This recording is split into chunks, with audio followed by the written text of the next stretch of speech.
మందులకి మనకి వెళ్తున్నప్పుడు మనకి తెలిసిన మనిషి అయితే బండి ఎక్కచ్చు. అతను కానీ మందు చేసినటువంటి వాడైతే బండి ఎక్కకూడదు. ఎవరైనా సరే లిఫ్ట్ ఇస్తాము 2 నిమిషాలు అన్నా సరే మనం ఎక్కకూడదు. ఇలాంటివి ఏవైనా ఉండి చేసినట్లయితే ఈ రోజుల్లో గవర్నమెంట్ గోల్డ్ ఉపాధి హామీ పథకాలు మంచి చదువులు ఇవన్నీ పడుతుంది.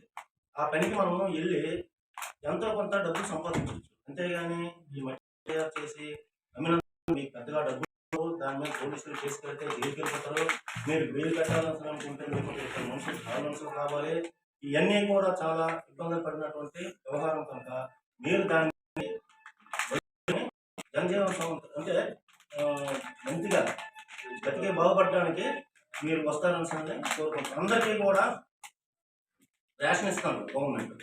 ఉపాధి పనులు ఉన్నాయి, ఎక్కడికి వెళ్తే పని చేసుకోలేదు. దీనికి ఎందుకు అలవాటు పడుతున్నారు? దీని నుంచి మాత్రం మీరు ఇదైతే మాత్రం చాలా బాగుంటుంది సార్. ఈరోజు అమ్మ ఏదో అంటాం మేడం గారు మానవత్వం అనేది అట్లా కలిసిపోతుంది. అన్నట్టు తల్లికి చెల్లికి పెళ్ళానికి పిల్లలకి తేడా తెలియదు. ఇంకా వాడి కూతురున్నా దాన్ని కోరిక తెచ్చమంటాడు. ఇప్పుడు ఎన్ని జరుగుతున్నాయి? మీరు ఇంకా ఇక్కడ ఉన్నారు, మీకు ఏం తెలియట్లేదు. కానీ ఏ పేపర్ చూసినా ఏ టీవీ ఛానల్ చూసినా అత్యాచారాలకి గురవుతున్నారు. దేనివల్ల? ఈ మత్తుకు బానిసవడం వల్ల. ఈ మత్తుకు బానిసవడం వల్ల వాడు ఏం చేస్తున్నాడో వాడికి తెలియట్లేదు.